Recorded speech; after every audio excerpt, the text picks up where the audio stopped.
welcome to this new video for my channel, The Mental Traveler. I'm Carolina and today I'm going to be reviewing a TV series called The Midwife. And so far it has had 7 seasons, so around 56 episodes, including Christmas specials. The plot deals with a group of midwives working in the East End of London in the 50s and 60s. It began airing in 2012 and it's based on the memoirs of Jennifer Worth. So far many actresses and actors have appeared in the series, from Jessica Raine, Judith Parfitt, Miranda Hart, Pam Ferris, Helen George, to many others. And one of my 2 favorite actresses of all times, the great Vanessa Redgrave, is a narrator for the show. Before I begin reviewing it though, let me just say some things. The first one is, if you're wondering where my usual bookshelves background is, well, for the moment I'm living abroad, so for a time you're gonna see this blank wall behind me. And also this will be a spoiler-free review, so sit back and enjoy.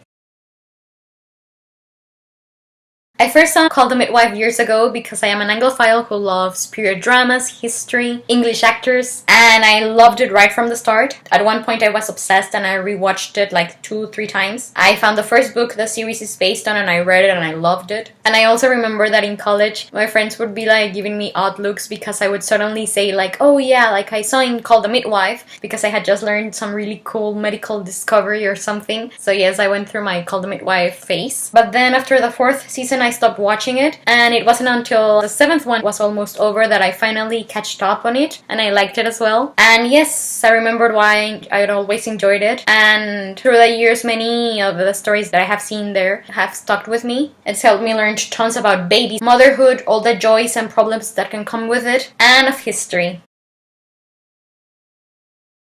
As I mentioned earlier, The Midwife deals with a bunch of midwives living in the East End of London in the 50s and 60s. Some of them are nuns and some of them are not. And so we get to meet all of these different women who have compelling personalities and backgrounds. And we get to really know them throughout the course of the 7 seasons. Their likes and dislikes, their dreams and ambitions, their romantic and religious views, and of course their passion for their work. And the title of the show comes from the fact that usually in this time and place in history, people from the East End will call the house where the midwives lived when a baby was going to be born, asking for their help.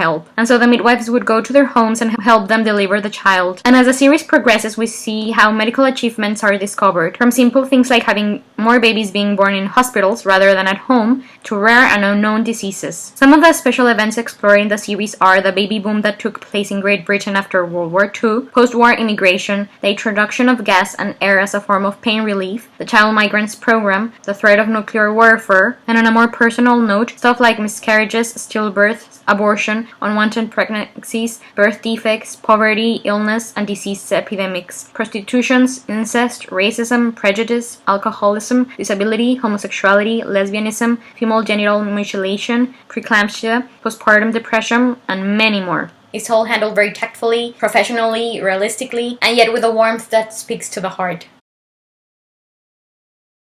I give The Midwife a 5 out of 5 stars review. I think that the performances are really good. Costumes on the set are gorgeous. The script is funny, tender, informative, sad. It just has it all. And as a journalist and a history lover, I am impressed with the level of research, evident care that goes into making every episode. In every one, we learned so many new stuff. And it's not always pretty, but the show doesn't shy away from showing it because it's true. Some of the stories that I remember have stuck with me the most would be that of Mrs. Jenkins, an old lady who used to live at a workhouse when she was younger, what preeclampsia is, and a subject that's very close to my heart, the migrant children that were sent to Australia in some 50, 60, 70 years ago. And also I enjoy that in The Midwife, the personal lives of the characters are given a lot of screen time, so we really get to see their character development, and well as to the historical aspect of the show, even though I've never been that interested in what happens after World War II. Thanks to shows like The Crown and The Midwife, I've learned so much about what was happening in England in the 50s and 60s, and I guess that's one of the reasons why I love this show, because it's very British and we really get to see what was it like to live in a certain neighborhood in London. Anyways, at the moment I'm not sure if there will be a Christmas special for 2018 or an 8th season, but if there is, I shall of course be watching and reviewing them. But I think that for the moment this is all I have to say about The Midwife. Thank you very much for watching my review of it. Please let me know if you agreed or disagreed with anything I said here, if you like or not the show, because I would love to talk about it with you. In the description box below you can find a link to the TV series IMDb page. And well, I'm Caro Herrera, the Mental Traveler, and I hope you have a wonderful day wherever you are in the world. I'll be seeing you soon. Goodbye.